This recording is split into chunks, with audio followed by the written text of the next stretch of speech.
Hello and welcome to the Bestseller Experiment, where we continue to discover what makes a bestseller and inspire you to start, finish and publish your book. I'm Mark DeVoe.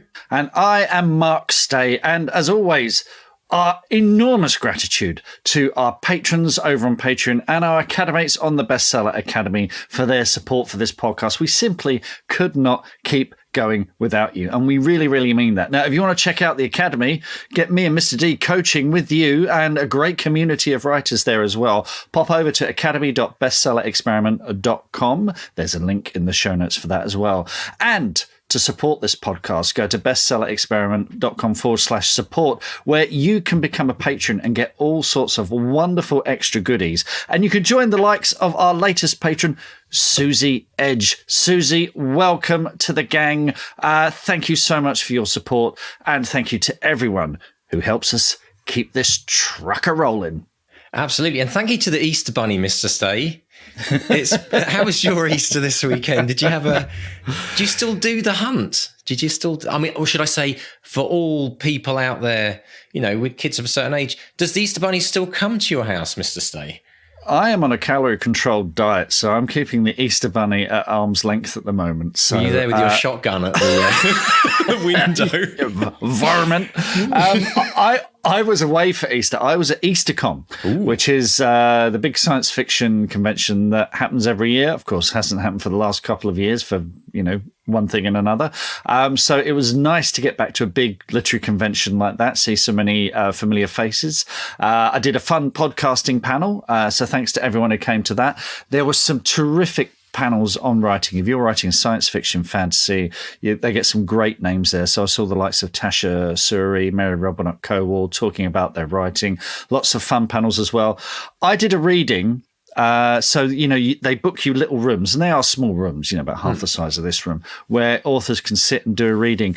For my reading, only 2 people showed up because it clashed with a big party where they announced, I think, where the next EasterCon was going to be, and they were giving away free drink and nibbles. So how can you compete with that?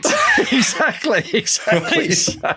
So anyway, thanks to Michael R. Miller, a fellow author and friend of the podcast, who's been on a couple of times. Thank you to Michael for showing up, and to Cal, lovely lady who turned up and sat and listened patiently. I actually gave her the book I was reading from and signed a copy for her. So brilliant. You missed out, folks. If you didn't come, you missed out on a free book. See, that one's already going for $50 on eBay already, isn't it? That's brilliant. But you know what? It reminds me, Mark, of the gigs. We used to do these gigs where, back in the day, when you did like a launch of an album, you'd have everyone turning up, be brilliant. You'd have friends, family, grandparents, friends you hadn't seen from school for 20 years.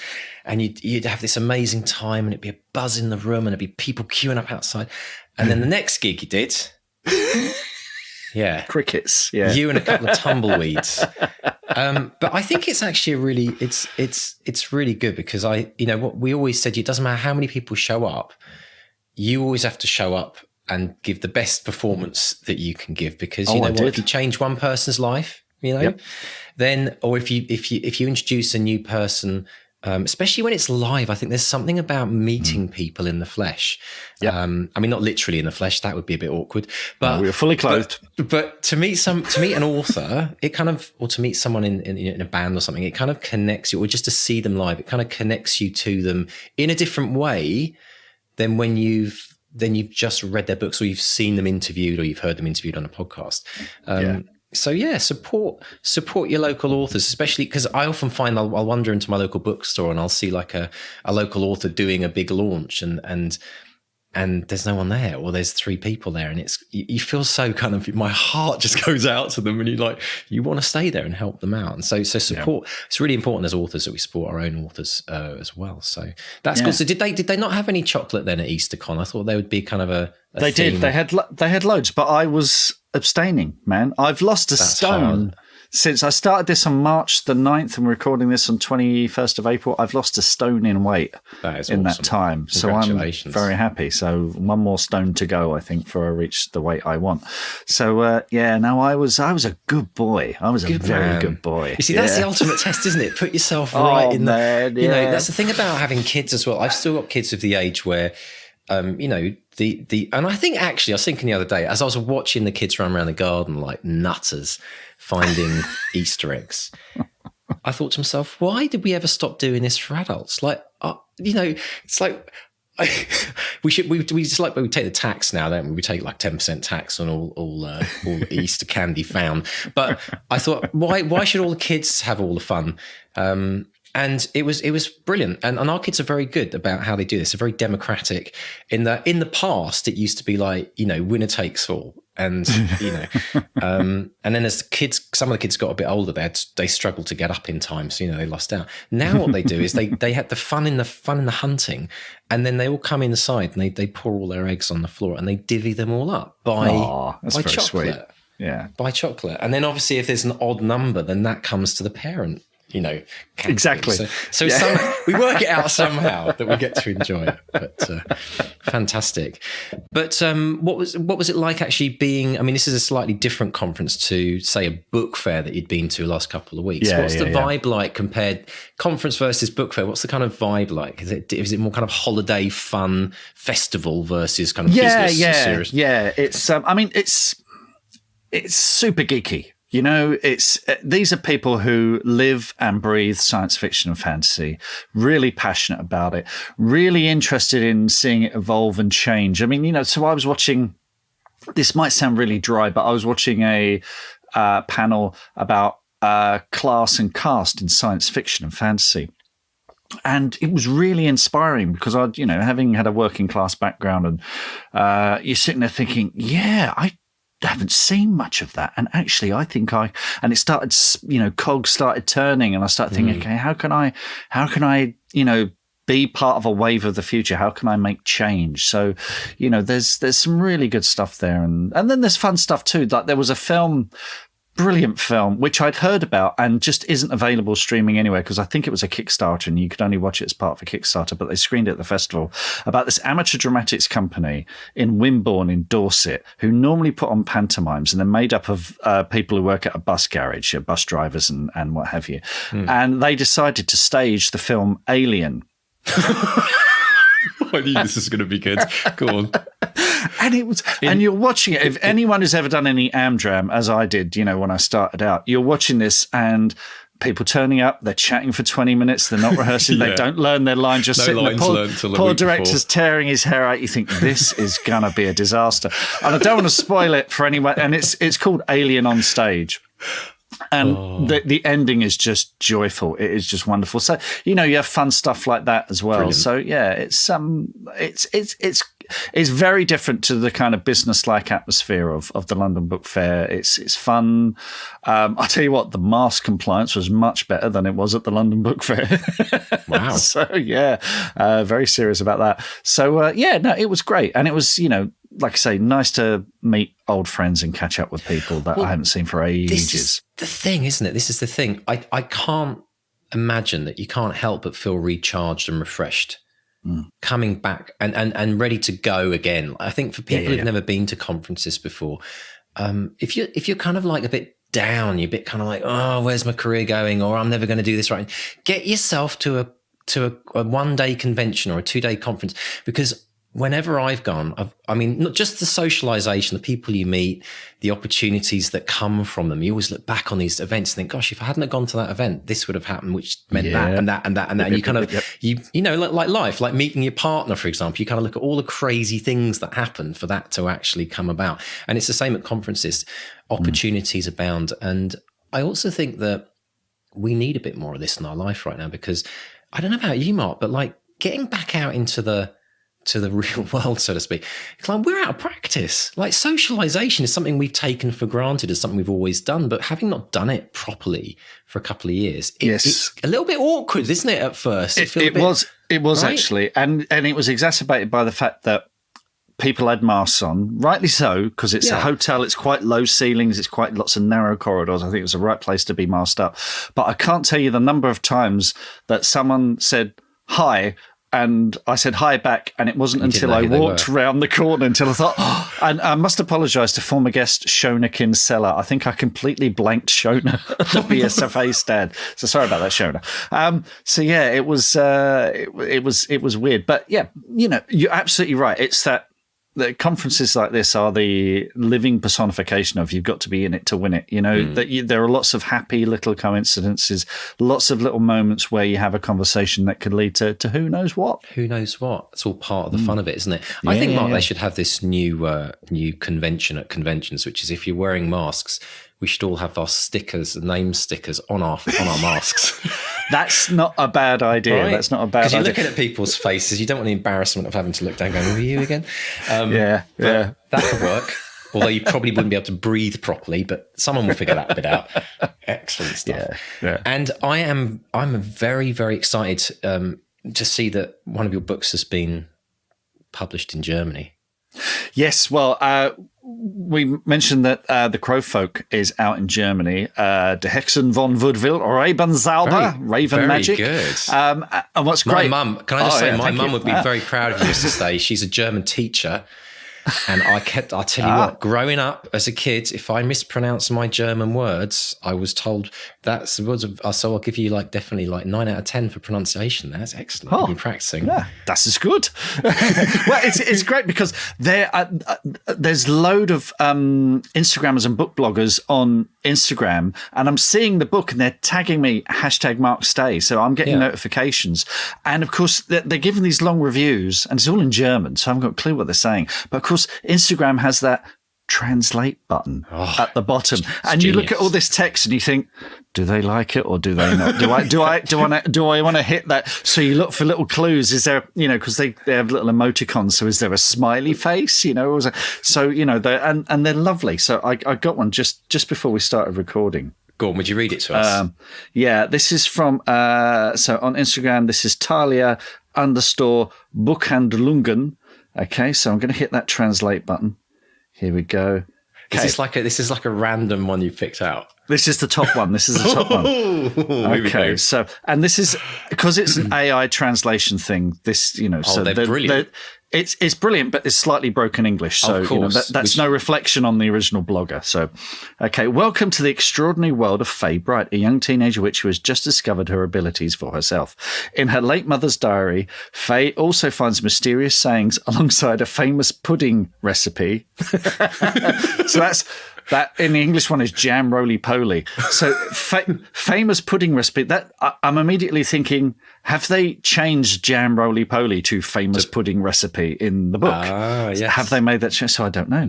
And I must quickly realise she's holding the book of a witch in her hand. She too has the mother her magic used to have. Luckily, because she will soon have to use it against the miraculous army of gruesome scarecrows. The Raven People. So they're not the Crowfolk, they're the Raven People, because the title is Rebenzauber, so Raven Magic. She must, to protect her quiet village of Woodville from their grim spells. By her side, not only are the powerful words her mother inherited from her, but 2 brawling old ladies. Those are the other witches. Brawling. Sounds like a pub. Again, something lost in translation there. Her rusty but reliable bike and the local music club. Well, that's a pub. It's not a music club. Local music club. Interesting. Yeah. Accordingly well equipped, she pulls into an unexpected war of magic. There are many witches to have won our hearts over, and she lists some. And she says, and now Faye, do you have a favourite witch? I love that. That's brilliant. That's actually pretty good. Now, I can tell you, Mark, that is amazing. And I can tell you this because I'm an expert in German translation, because I have a grandmother that lives in Germany, doesn't speak English, turned 100 last month. And for many, many years, I've been conversing with her, usually in written word. I've done a lot of phone calls as well, but it's becoming harder these days to talk over the phone. But I have given her apparently the best entertainment she ever gets by reading my Christmas cards and birthday cards and letters, because I've used Translate for I've used translations. Now I use the ultimate Google Translate, which was my mum. She's absolute superstar. I'd send it to her in English and she'd translate it to me. And now I do speak a bit of German because I did GCSE German, but I'm dangerously bad at German, and therefore. When Google Translate came along, I can't remember how many years ago it was, but it was a number of years ago. It was actually in its kind of beta, like early stages. And there were just, apparently, my grandmother was howling with laughter with some of the things I wrote. Mum had to kind of like, when they got on the phone, she would read some of this stuff and my mum would start laughing. And then mum would have to kind of explain what I actually meant. But talk about lost in translation. But now I'm utterly blown away by how accurate it is, because I sometimes send the translation to mum saying, is there anything in here that's like completely dodgy and comes across the wrong way? And she says, actually, it's almost spot on. So it does make me think how that opens up, just from a book world, how that opens up to people reading books in foreign languages. Right? Like 10, 15 years ago, we couldn't do that. But reading like a novel that's only ever been published in, say, Spanish or French or Chinese or something, at what point we'll be able to read a novel and like get almost like that review just had and get the gist of it really, really closely. I mean, there's a couple of things there. One, it's not just, the thing of just translating. You have good translations and bad translations. I remember when we did Shadow of the Wind by Carlos Ruiz Zafón, and the translator was key, because you're not just it's not just about translating the words into English. It's about getting the essence of what the author wants to convey. And this is, funny enough, this is something skill, isn't it? Yeah, that's something our special guest this week talks about working with translators to ensure that it's not just, a literal word by word translation, that there's an essence that's not lost there. And that's really, really important. And you get extremes as well. So like the Asterix books, which I absolutely love, translated from the French by Derek Hockridge and Anthea Bell. But what Derek and Anthea brought were loads of puns and gags that weren't in the original French ones. Right. So, they bring something extra to it as well.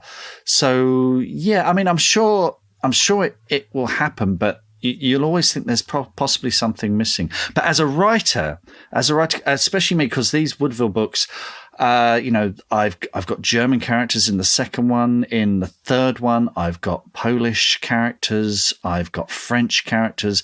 And I've used Google Translate to put sort of placeholder dialogue in the book. And then I send it to people. I mean, my agent is great because he's got French and German people who can translate for me before it goes to the publisher, and they double check it. And I've got some friends who helped me with the Polish on the last one. And it's remarkably close. It's you're right. It's absolutely spot on. So yeah, I think for that basic translation, I remember Claire and I went to Rome before lockdown, and we wanted to find the bus stop, and we just used Google Translate, and it spoke in fluent Italian, so we were able to get. It's bonkers, isn't it? Yeah. It is absolutely bonkers. And then if Elon Musk's got anything to do with it, with Neuralink and all this stuff, I saw an interview with him the other day saying none of us will have to speak in the future because we'll just communicate through thoughts. How that works in translation, I have no idea, but I'm sure someone will work that out as well. Like I'm letting Elon Musk anywhere near my brain. Exactly, right? So until that happens, we can all enjoy it. But I think you're right, Mark. I think we need to embrace and celebrate the skill that goes into the kind of human translation. I mean, I know that AI is a big thing right now, and it's getting bigger by the day. But it's going to be hard to ever replace that human nuance, if you like. So to all translators out there, to all people that work in language, big up to you folks. Salute you. Keep it alive. And I think it's brilliant. And to many more translations as well. It's going to be fun to see how the book starts to travel around the world, because I think that's a really major milestone in an author's life. I mean, just even getting published in English, that's huge, right? Starting to rack up some international countries, that's going places. So brilliant. I just signed a deal this week as well for the Turkish rights. Wow. Yeah, which is not big money, but it's a new market. There's a new publisher started there, and they're looking for science fiction fantasy to sell to Turkey. So let's go. How brilliant is it to think that there are readers out in all these places that we could never reach that are now going to be able to read books. That should inspire everyone out there to get writing and see if they can get their books translated as well. It's fantastic. I love it. Now, as you said rightfully so, Mark, our special guest this week, we delve a little bit into language, but also, I mean, okay, it's a bit of a theme, and everyone's kind of at the point where they think, but you've got to hear this interview because of this insane, and I would say prophetic, even though it's denied in the interview, but prophetic, writing about a pandemic long before, not even the pandemic, but long before COVID actually came along. So tell us about this amazing guest who we welcome back this week, Deon Meyer. Deon Meyer. Now, folks, Deon previously appeared on episode 41 of the podcast, back when we were just into double numbers. And I'll put a link in the show notes so you can hear that, because it was such a wonderful, heartwarming episode full of wonderful advice. But Deon Meyer is an award-winning author and screenwriter. He's written 14 novels, published in 27 countries, multiple #1 bestsellers, won all sorts of awards. His books have been turned into TV series, and all of his other books are currently under option for film or TV, with many in development. Now, his new book, The Dark Flood, is the latest in Deon's Benny Griessel novels, and has everything you would expect from Deon. It's got suspense, tight plotting, twists you don't see coming, great characterization, but it all started with a conversation with a real estate agent. So we discuss how asking people about their lives can help with story ideas, Deon's top tip for developing ideas, and how Benny Griessel, a character that started out as comic relief, evolved to get his own series. Brilliant stuff. And for our American and other folks around the world, and Canadian folks that who are listening to this interview, Deon talks about estate agents, and in over here where I am, we call them realtors. So to make, I know everyone knows that, but I just want to make that connection for anyone that maybe doesn't. But let's dive in and listen to the fantastic and absolutely lovely Deon Meyer chatting with Mark. Deon Meyer, welcome back to the Bestseller Experiment. It's delightful to see you. How are you today? I'm very good. Thanks, Mark, for having me. It's been 5 years. It has. And the thing is, when we last spoke, we were talking about Fever, a post-apocalyptic novel about a virus, a pandemic. I mean, you can't say you didn't warn us, Deon. How does it feel when you write something that's so speculative and then you see it start becoming a reality? Was that quite chilling? Yeah, it was weird. I had forgotten when I wrote the book. I used the coronavirus after consulting some very smart people, and they came up with a coronavirus as the best candidate for what I needed for my story. And I had completely forgotten about the fact that I had used the coronavirus. And it was only during our first lockdown, I started getting calls from journalists from France and from Germany, from South Korea and Japan, saying they want to do an interview because here we have a coronavirus now. And that was the first time it actually dawned on me, because when you write a book, you sort of move on and you forget the detail. And that was just the weirdest feeling. But I have to be honest, I actually I chose a virus as my means of getting rid of a large slice of the world population in terms of a book, because there have been warnings up to then. I remember these front page Newsweek and Time magazine articles talking about swine flu and the bird flu, and that there was a pandemic coming, and a lot of scientists warning that we weren't ready. So I don't think I was that prophetic. I was just perhaps reading more news in a very specific fashion of looking for something specific than most people. Well, your new book, The Dark Flood, is a bit more grounded, a little bit more, it takes its inspiration from the real world of financial fraud and scandals. But as I understand it, it all started, you were moving home and you were chatting to estate agents, and that's where you started getting a glimmer of an idea for the story. Is that correct? Yeah, absolutely. Marianne and I, we had moved to Stellenbosch. This was all of 12 years ago. And it took us a long time because we had 4 kids still living with us and we both worked from home. So our need for a home was very specific in terms of the space. And it took us a long time. I think it took us 2.5 years to find the appropriate place that we can afford. And during that time, we went looking at a lot of houses and spoke to estate agents. And, as most authors do, you're always looking for interesting stuff. And being an estate agent, especially in Stellenbosch, the property market was red hot back then. I kept asking, what is your life like and what interesting things happen? And they started telling me all these interesting stories that never ended up in the book about how estate agents in this town specifically was trying to nail one another all the time. One upmanship and one upwomanship because it's such a competitive market. And I thought this is a really cool world to have a character, and especially a female character. And I think being a woman working as an estate agent, and you have to take often male clients to empty houses, there's something very uncomfortable about it. And I kept asking some of the estate agents, what does that feel like? How do you react to that?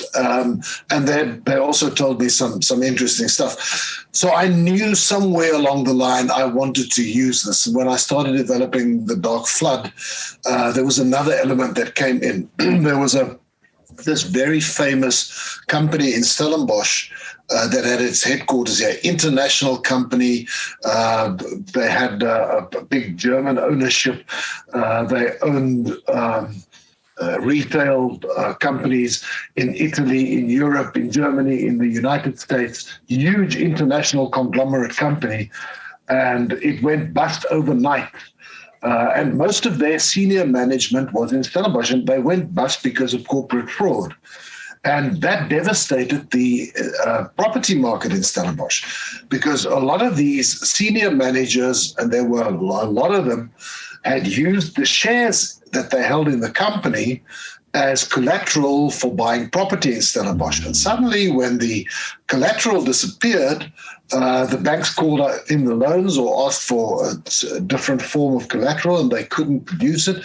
So there were a lot of these big places on the market. Unfortunately, by then, Marianne and I had already bought our house some years ago, so we couldn't benefit from that. But it threw the cat among the pigeons in terms of the property market. A lot of these estate agents were in dire straits. And when that came along, I thought this was the perfect environment to have a character like Sandra Steenberg to put pressure on her to create a conflict in her life and to make life difficult for her. But that initial thing of just chatting to the estate agent, wanting to find out more about them, is that curiosity always on? Because you have a journalistic background, and I know, whenever you have a conversation with a journalist, they're always leaning in, they're always trying to find a story. Is that something you've kept out and that helps you as a writer?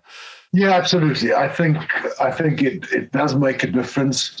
If you worked as a journalist for a certain period of time, you have this hunger for interesting stories. You're always, although I don't work as a journalist anymore, I don't think that ever goes away. It shifted for me in terms of I'm now always looking for story ideas for novels or for movie scripts or short stories or whatever the case may be. So I'm always into asking people about their lives and their work and their environment and things that happen to them, because you just never know. And as was the case with The Dark Flood,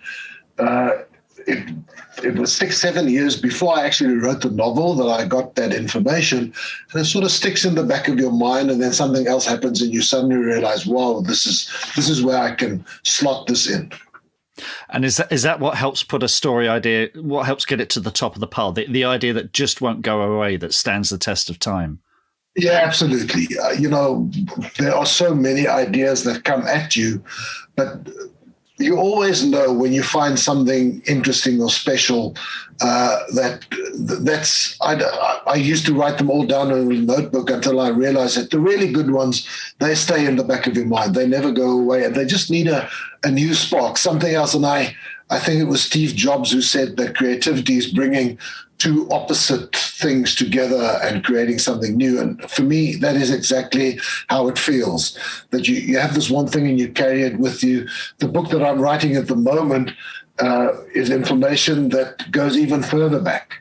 And I always knew this should be a part of the novel somewhere in future. And then you just wait for that other element to come around. It's like a little chemical reaction, and you have this flash, and the thing ignites, and it ignites your excitement, really. It ignites your imagination. You think, wow, this can be very cool. A chemical reaction. That is exactly right. You're right. There is that kind of spark that gets you. Oh! Yes, I know how to do this now. Absolutely. This is I believe it's the 8th in the series that features Captain Benny. Now, forgive me if I get his name wrong. Griessel. Is it Griessel? In Afrikaans, it's Griessel. We don't expect people from other languages to say it in that way. Although the Dutch can. I think the Dutch are able to do that. Okay, I'm gonna come back to Dutch and Afrikaans and all that later on. But this is the 8th that features Benny. I can pronounce that correctly. Now, as I understand it, Benny wasn't supposed to be a lead character. I think, as I understand it, in Dead Before Dying, the first book, you originally thought of him as the comic relief. But what made him become the lead for you? Well, it was, and that's, for me, that is the beauty of writing, is that for me, I don't do a lot of planning. I sort of have a broad story idea in my head with one potential ending, and then you sort of discover the story in the writing. And having created Benny in Dead Before Dying, really for just one scene, and certain characters just make things happen on the page. Writing is, in a certain sense, making creative choices, and you have to live with the consequences of every choice that you make. And the great luxury of having multiple choices that's the great thing. And there are only two things that you can do to multiply your creative choices, or the options that you have in terms of the story. And the one is research. Do a lot of research. The more information you have, the better you can cherry pick and choose. And the other one is, when you create a character, spend a bit of time thinking about them, really, give them some sort of a psychological makeup, some sort of a backstory, although you might not use it, you never know. And with Benny, that was the case. When I created this drunk, alcoholic, sort of broken, but very competent cop, and thought he was going to be in 2 or 3 pages in the story. And then when I wrote him, things happened, interesting, funny things, more choices. Suddenly you have more interesting choices, because the hope that you have is to always entertain the reader. And when this character starts entertaining you as a writer, then you see the potential. So he never was just on 2 pages. I gave him a bigger and bigger role, and by the end of the novel, he was one of the major sub-characters. And I just knew that somewhere along the line, if I found the right story, he has a huge potential as a protagonist. So I guess he kind of hijacked the story, did he? I mean, luckily not. I mean, I think the protagonist was strong, and his own struggles were strong enough to carry the story. But Benny certainly insinuated himself into the story much stronger than I ever thought he would. And now here we are, 8 novels on from that original appearance. How are you keeping a character like him fresh and exciting? I remember we spoke to authors like Ian Rankin and Mark Billingham, and they've said very similar things, which is, when you have a series like this, people don't necessarily remember the plots, but they always remember what happens to the main character. They always talk about so are you adding layers to him? Are you, you talked about that backstory. Is there a sort of, do you mind that backstory, or is he still surprising you? No, he absolutely still surprising. The way that I can try to tried to keep him fresh is by trying to look at where he is in his life in terms of the relationships that he has with the woman in his life, Alexa Barnard. They have a very specific history. He met her on a case that was part of the novel 13 Hours. And their relationship slowly grew from there until finally he's asked her to marry him. And now the wedding is the thing that I hope to cover in the next novel. So there are these phases in his life. His kids are growing up. Because he's an alcoholic, he had a very bad relationship with especially his son. So that is something else that in every book, that grows, and I delve into that. And also psychologically, when we first meet Benny in Devil's Peak as a protagonist, he's really a deeply hurt, broken character. And, you can go three ways with that. You can keep him like that, which I've always found a bit unnatural because people don't exactly stay the same. You can make him improve quickly, or you can make him struggle as we all do with life and all its challenges, and also his alcoholism. So because I know what drove him to the bottom. Psychologically, I did a lot of research on especially why people in law enforcement drink, and there are several interesting reasons. I know what the engine of his drinking is. And I've allowed him to see it shrink and to slowly but surely start conquering the reasons behind the drinking. And that is also a journey that in every book I spend a lot of time doing new research, looking at where he is now and how that would influence him. And that's the way that I try to keep him fresh, is to keep him concurrent with the phases that he would go through in life. Fantastic. Now, we know readers love Benny. What do cops in South Africa think of him? It's what do they make of it? I'm thrilled that most cops that I talk to love Benny, because when I was a journalist, I did a lot of crime reporting. I actually went to the police every morning to the colonel in charge of the region. So I got to know how the police work and how they think and their environment quite long ago. So, and I've always tried to stay honest to that environment. Again, by doing research every year, for instance, with the Dark Flood, Benny and Vaughan Cupido, his colleague, they were part of the Hawks, which is an elite police unit in South Africa. They do the serious investigations.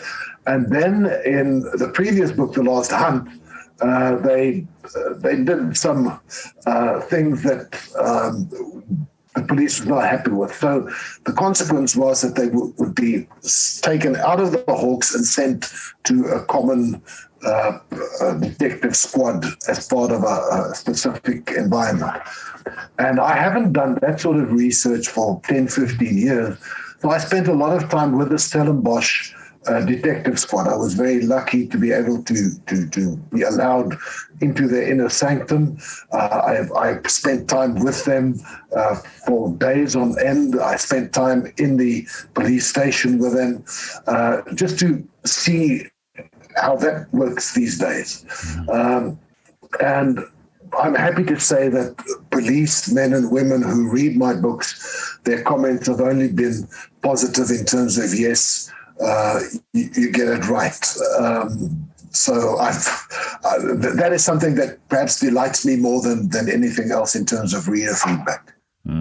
Wonderful stuff. It takes us into a world that we think we know, but there are always surprises whenever you do that kind of research. Now this book, as well as many of the other books, are set in Stellenbosch, which is where you live. And folks, do go to Deon's website. I put a link in the show notes because there are some photos there of the extraordinary landscape there. And it's a beautiful part of the world. How important is the setting to you? I mean, I think in The Last Hunt, you go to Paris and it's, you don't just stay in South Africa, but how important is that home location for you? I think it's more important for readers than it is for me. For me, the story is paramount. And obviously, the story needs to happen somewhere. And the great thing about South Africa, and especially the Western Cape, is that there are so many fascinating and beautiful places that you can set a story. So when I think in terms of where a specific scene should happen, whether it's the Cape Town waterfront or the Cape Flats or Stellenbosch, then I go do research and I make sure that I know exactly what the environment looks like. But from a writing perspective, the only thing that is important for me is that I can see it in my head, and that just helps me to tell the story better. For me, it's not a huge thing to make the setting another character or something like that. It just really enables me to see the scene in my head, and then it's easier to describe it and to write it. Excellent stuff. Let's talk about language, because your books are published originally in Afrikaans, and you regularly use words from Afrikaans and Zulu and other languages of South Africa, which is great, reflects the diversity of South Africa. But what are the challenges when you're selling that overseas? So to someone like me, who sadly I've never been to South Africa, I'd love to go, but my extent of South Africa is seeing stuff on the TV. How do you what are the challenges in the translation and making that feel real without losing the reader perhaps in something they might find unfamiliar? It's always a challenge, and I think that the challenges are twofold. I think the first thing is, how much of the original and very colloquial language do you leave in? Because we want to give the book a South African texture. It's got to feel South Africa. I mean, that's one of the differences from books set in America or in Scandinavia or in the UK, is that we have multilingualism. I mean, in South Africa, there are 11 official languages. People from all these cultural and ethnic and language groups work together in the police. So I want to reflect something of that, but how much is enough and how much is too much? And what we try to do is to only leave a sprinkling of words of which the meaning in the context would be quite clear. We also do add a glossary at the back, just in case it's not that easy to derive the meaning. But I think mostly when I read the translation and I ask myself, will people get this? And the answer has always been probably yes. So that's the one challenge. And my translator, Laura Seegers, and I tried to spend a lot of time looking at exactly how much. And then obviously my agent, Isabel Dixon, and my wonderful editor, Nick Sayers at Hodder in the UK, they all look at that from the same perspective to make sure that it works. The other great challenge is to help readers in other countries understand the complexities of South Africa, the politics, the socioeconomics, the cultural, the interesting cultural stuff. So I often would add a little bit for the English translation, especially the US and the UK editions thereof, just to make it a little bit more clear for readers exactly what is happening. What is state capture, for instance? For South Africans, it is very much part of the conversation every day, but I think for people outside South Africa, you have to explain it a little bit. Now, I don't know if you're aware of this, Deon, but you're one of the most quoted authors on our podcast. Your advice comes up again and again and again. You spoke to us in episode 41 in 2017. We'll hit episode 400 sometime this year. So but we're still quoting, which I believe is an African expression. You said we talked about writing a novel, and you said, "How do you eat an elephant? Bite, bite, bite." Are those still words that you live by? Yeah, absolutely. And for me, the interesting thing, my wife and I have had COVID twice now. And the strangest symptom is that in the first few weeks, I would say the first 6 weeks after COVID, my concentration was really bad. So The Dark Flood, I wrote most of the Dark Flood during the first lockdown after Marianne and I had COVID. And at first I could only write for 20 minutes, and then my concentration would just go and I would have to go do something else and come back later. So the bites got even smaller with the Dark Flood, but the elephant was still eaten. And I still believe that that's the only way to tackle such a huge animal.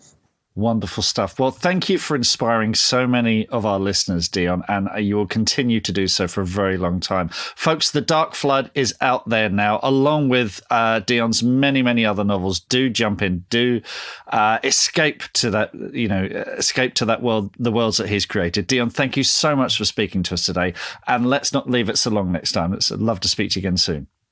It's been a real pleasure. Thank you so much. Take care. What are your writing dreams? Finishing that book, quitting the day job, becoming a best-selling author? Well, over 4 years, we've studied the advice of over 300 best-selling authors who've collectively sold over 500 million books. And we are excited to announce the Bestseller Academy. If you're ready to take your writing to the next level with accountability, craft, and coaching, your bestseller dreams are now only a click away. To find out more and apply, visit bestsellerexperiment.com/academy. That's bestsellerexperiment.com/academy. Oh, I have fond memories, Mark, of our original interview with Deon. He's such a lovely guy, and Lovely guy. Success couldn't happen to a more lovely person.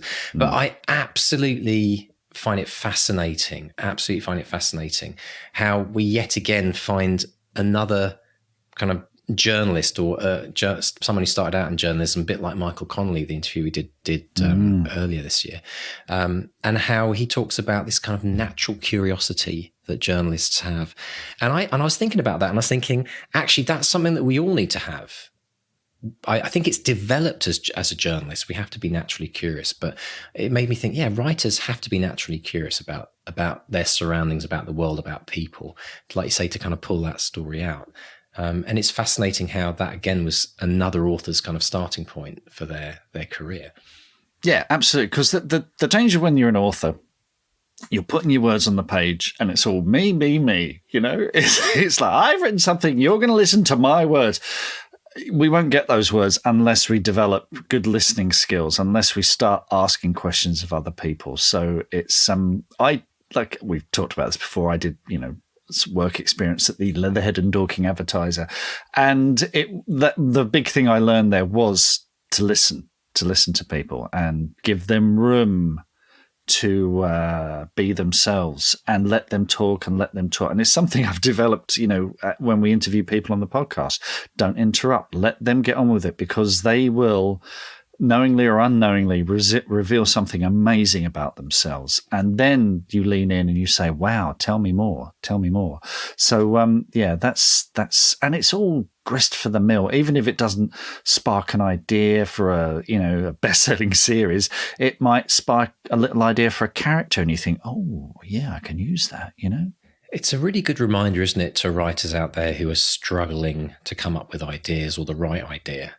It's a good reminder that the next conversation you have, your idea might be revealed in that conversation. Mm-hmm. And so the idea of being curious and being open and asking, being willing to delve and ask some interesting questions about, like, in the way that Deon talked about how he was going around looking to buy a house and, started to have conversations. And he probably didn't realize before he went looking for a house that the actual act of needing to find a new house would lead to his next novel.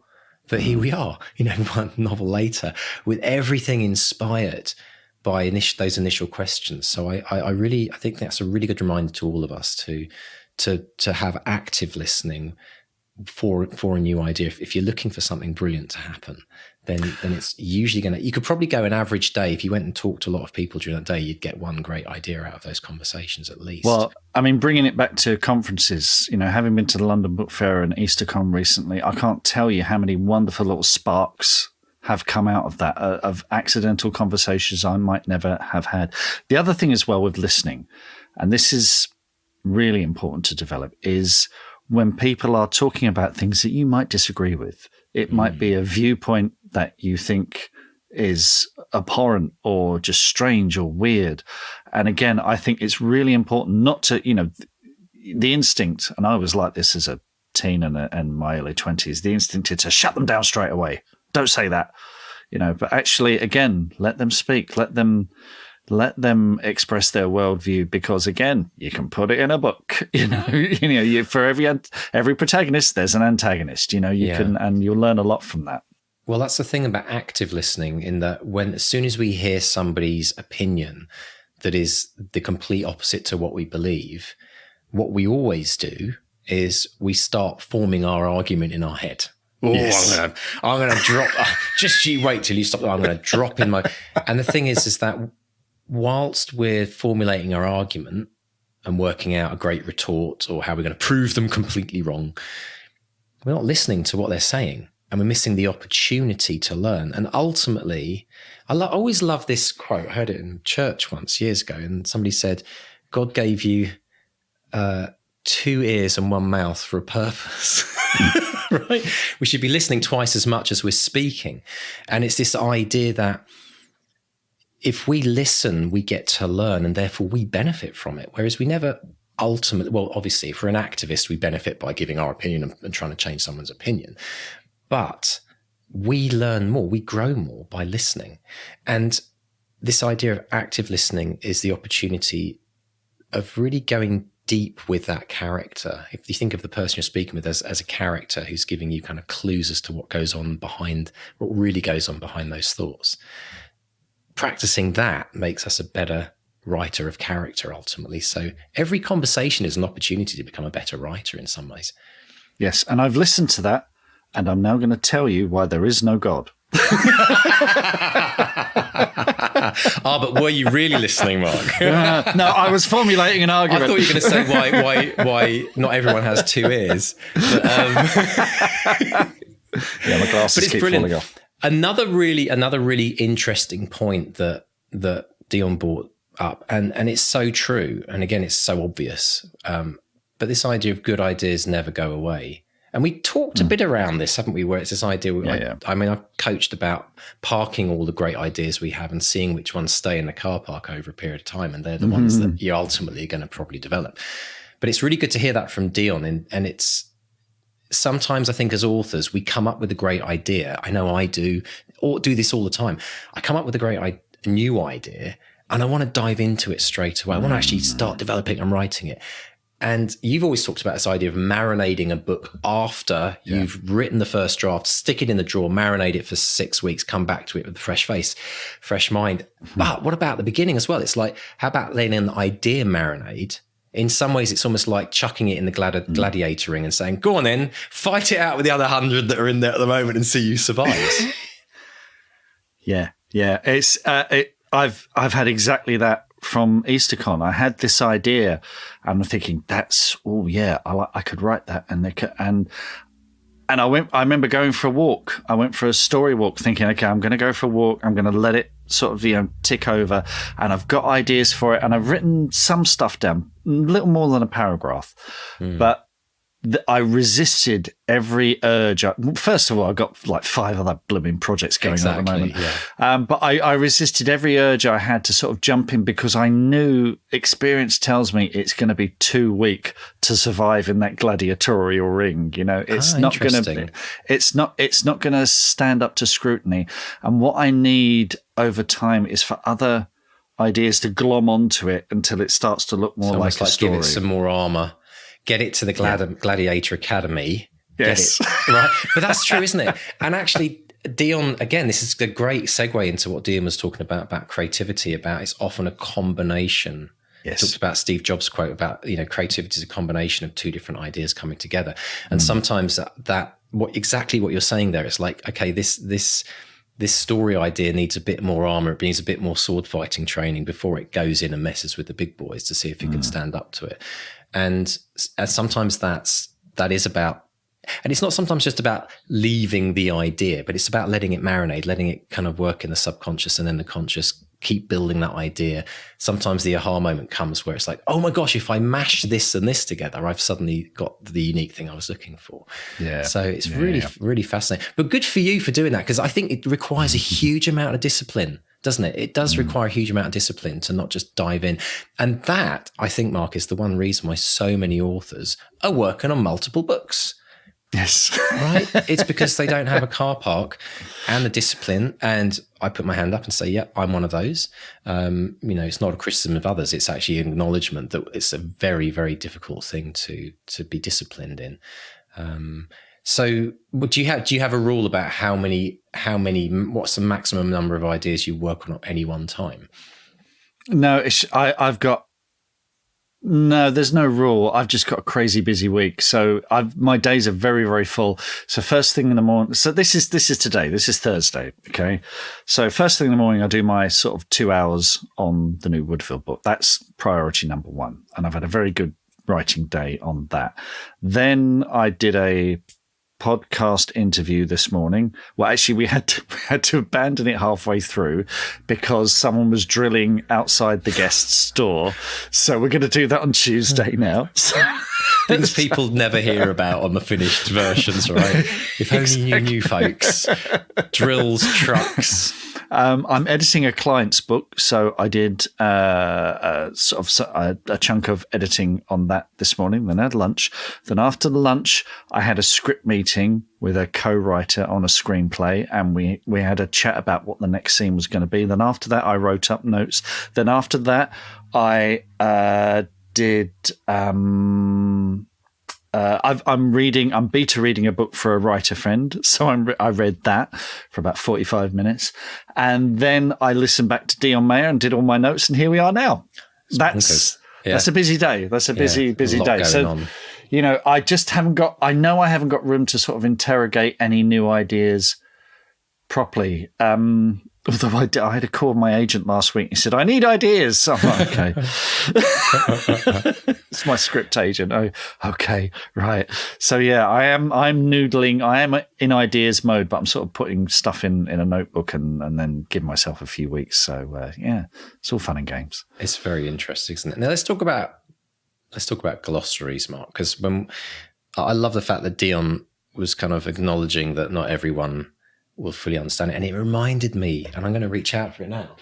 There it is. Back to reality. Yep. I remember that conversation we had where we got a bit concerned because the book is a very British written book, and we make no apologies for that. In fact, I think it's one of the endearing things that people have loved about it. But do you remember that conversation we had where we think, what about like North American readers and readers from other countries? And you came up with a brilliant idea of, I'm just going to open it up. Here we go. Glossary for non-Brits. This is at the back of our book. It's on both the paperback and the ebook, isn't it? I think it's both. Yes. And I'm just going to remind you what you wrote here. As we start to get feedback from our beta team, of which we had I think it was about 100 people beta read this book for us. It was insane, like podcast fans and stuff. It was brilliant. Such a great group.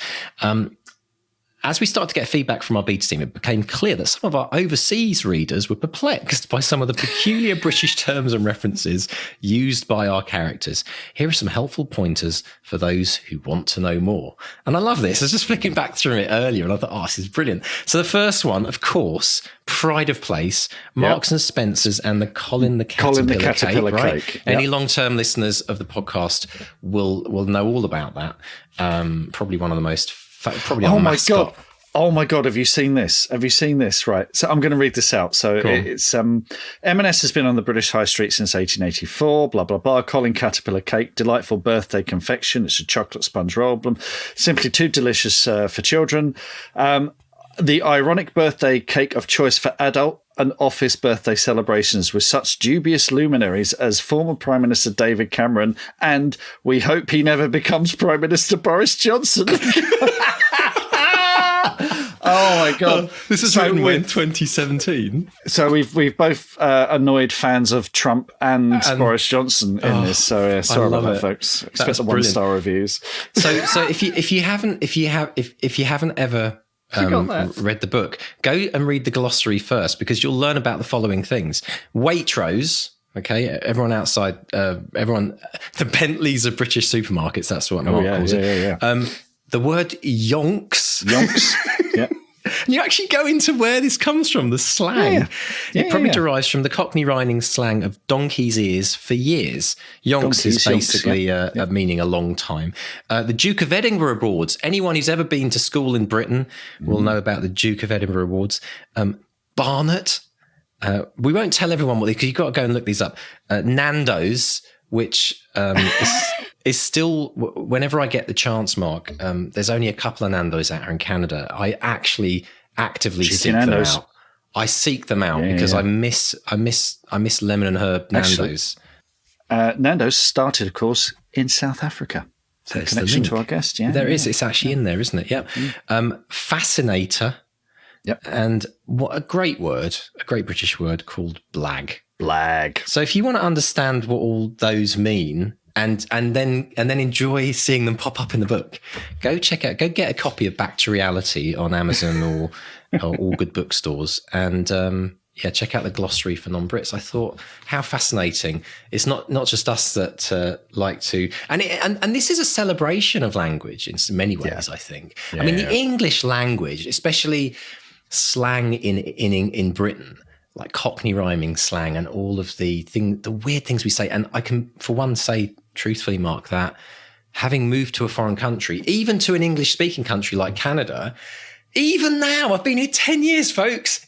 Even last week, I was having conversations about napkins and serviettes and all kinds of things and stuff I don't realise is completely British. And people are like, what do you mean? What do you mean you have to queue up?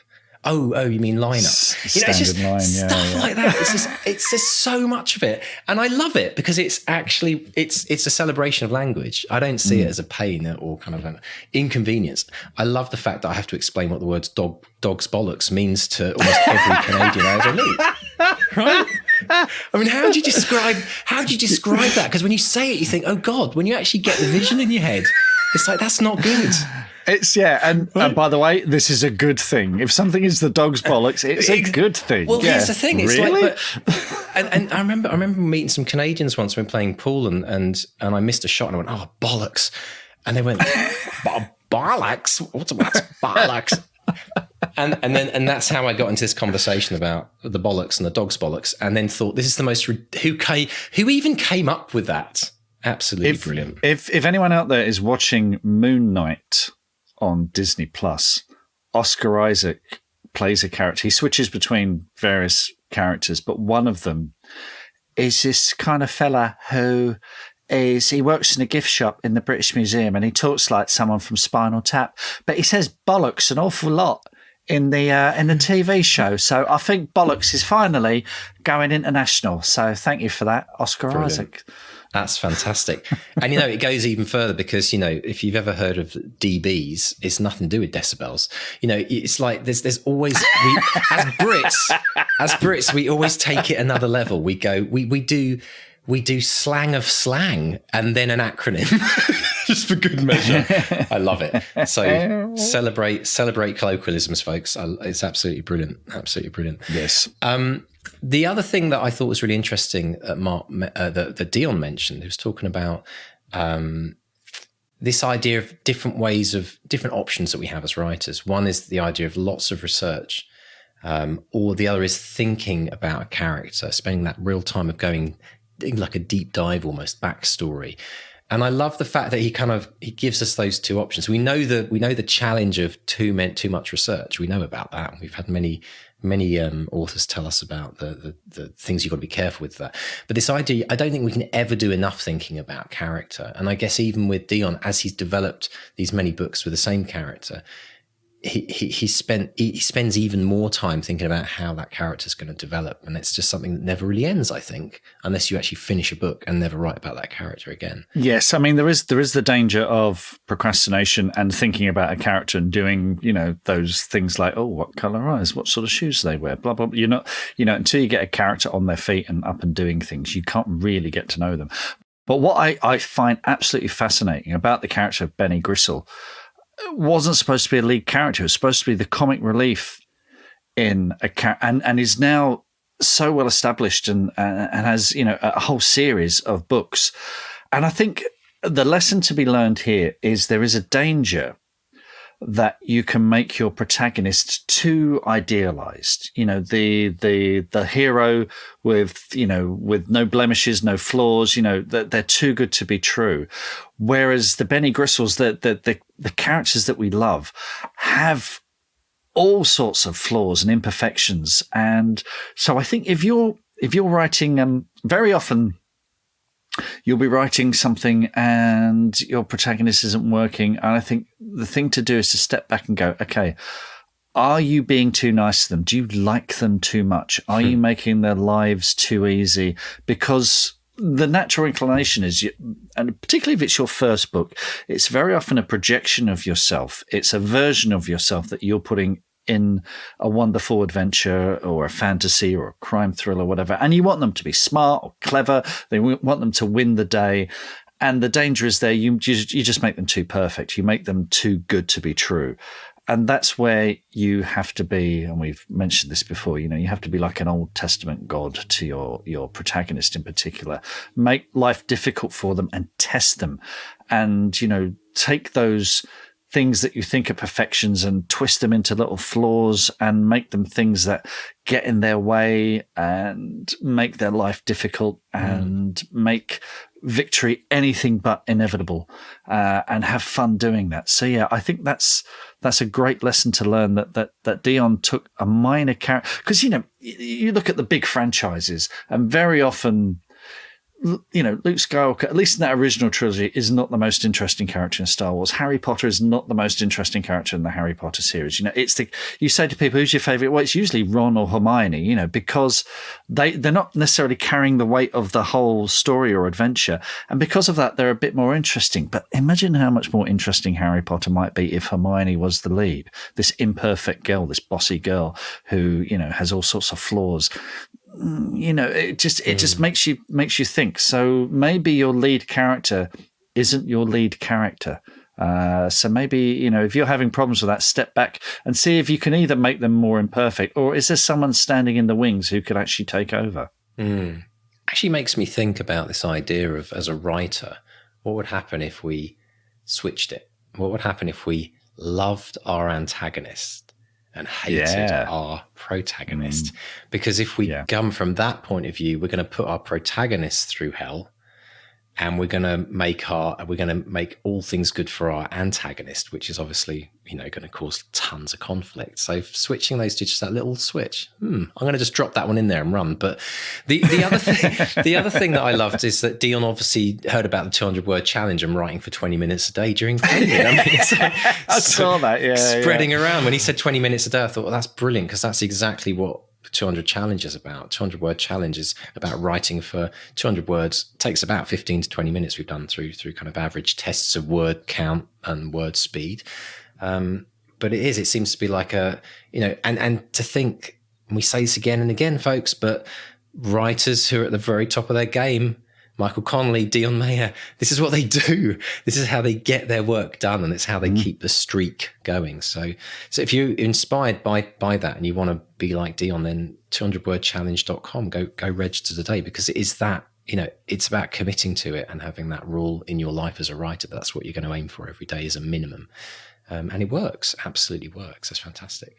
Now, I know, Mark, it's been a busy week on social media, hasn't it? Oh, so much good stuff. So much good stuff. So we asked people to recommend favourite bookshops.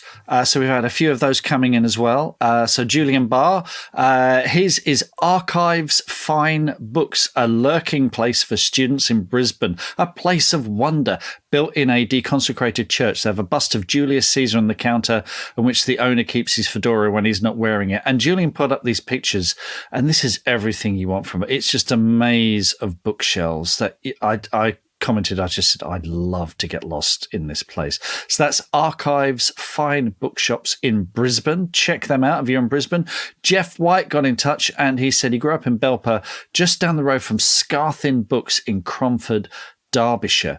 And he said it's an Aladdin's cave for bibliophiles, full of new and secondhand books. And again, this Cromford, it just looks gorgeous, absolutely gorgeous. And I love that he put a picture of Scarthin Books, and it just looks like a place you can spend the whole day there. So do check out Scarthin Books as well. So folks, if you've got favorite bookshops, drop us a line, let us know about them.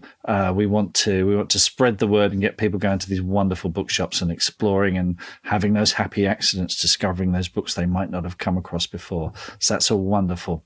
Now you remember a few weeks ago, Darren James was talking about the launch of her book, and she said, my paperback launch was last night. It went really well. I talked for much longer than anticipated, but everyone really enjoyed it.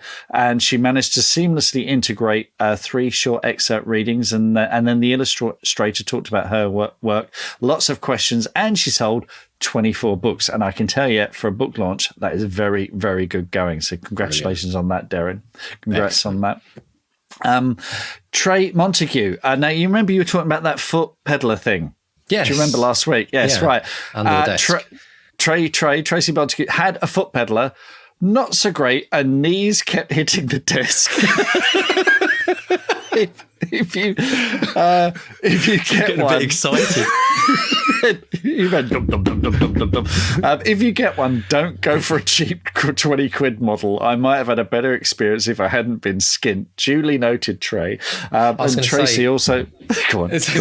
Poor Trey's got like muscles in the calves, but like completely smashed kneecaps. Exactly. Yeah. So I hope your knees are feeling better. Trey also posted on the BXP group, just finished structural edits. Head hurts. What a relief. Congrats on that, Trey. Absolutely fantastic news. That's great to hear. On the Academy as well, Christopher Wills, he says, after a mere 16 months in the Academy, I finally completed the Finding an Agent course in the courses section. So he's he says, cue Mission Impossible music. Your mission, should you choose to accept it, will be to do the research and find an agent for your thriller. This message will destruct in 25 years. I hope it doesn't take that long, Christopher. I'm sure it won't, because Christopher, regular in the Academy, comes to all my craft coaching sessions. The stories, I've had the privilege of reading his stuff, and it's just brilliant stuff. Fantastic, isn't he? He's brilliant. And actually, on that note of courses, I've had quite a few Academy members say, and I've heard as well, from you as well, that some Academy members have only just discovered some of the courses because there's so many on there. I've only just realised there's a second page with a ton of them. So yeah, if you're in the Academy, make sure you've checked the second page, because it's well over 30 deep dive courses now on absolutely everything. It's like that thing, on Christmas morning, you think you've opened all the presents. But no, there's more behind the tree, Absolutely. Now, last but by no means least, and you're going to love this, Mr. D, Andrew Chapman, long-term supporter on the BXP group, says, I was listening to the Tim Sullivan episode of the podcast. That was last week's episode. Do check it out. It said, really good episode, very inspiring, and it got me thinking. The idea of writing a whole novel in a day came up. That was your idea, wasn't it, Mr. D? Yeah, I think I might have mentioned that. Yeah. Well, Andrew says, I've decided to give it a bash. Right? Love it. If anyone's going to do it, Andrew is, right? It will, yeah. Andrew says it's been done before.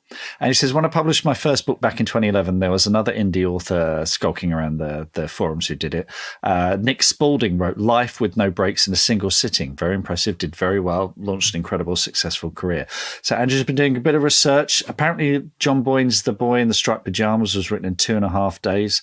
Amazing. So he's going to, although that book could have done with a bit more research, he says, Andrew says, I'm going to aim for 50,000 words. That means I'll have to write 2,000 words every hour for 24 hours, no sleep, short breaks for food, a lot of coffee, and a pillow for my arse, which will no doubt be aching by the 12th hour.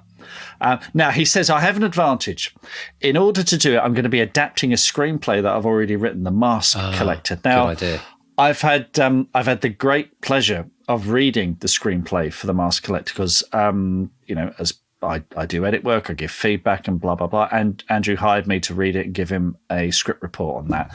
It's a cracking script. It's a really, really good script. Great concept.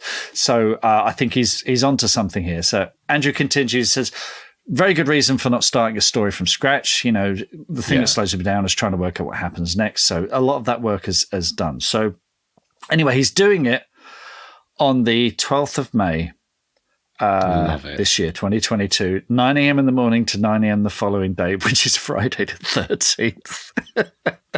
And Perfect. He says the Mask Collector will be reborn as a novel. He's going to be sharing his progress on Twitter and Instagram. He's at Andy Chap Writer on both. Andrew, Brilliant. whoa. I can't wait to hear how this goes. We're there for you.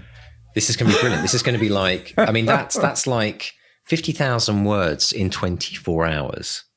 That is utterly insane. But it makes you wonder if it can be done. I mean, If anyone can do it. If anyone can do it, Andrew. Anyone can do it. So this is great. Okay, Andrew, you've accepted the challenge.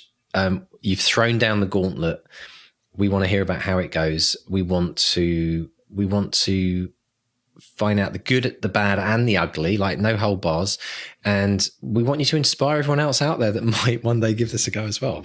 This is insane, and I love it. I'm sorry for even mentioning it. It was kind of a joke, but maybe this will be the start of something new beautiful. Maybe this could be the big, I mean, like Andrew said, you know, you just never know. Maybe this will be the book that goes bonkers. And then he's got a great PR story. This is a brilliant thing about this idea, is that he's got a great PR story to launch the book, right? We all need something like that. That would be an amazing story. You can see that on the BBC News. You know, man writes book in 24 hours, becomes massive bestseller. Go for it, Andrew. We're behind you all the way, sir.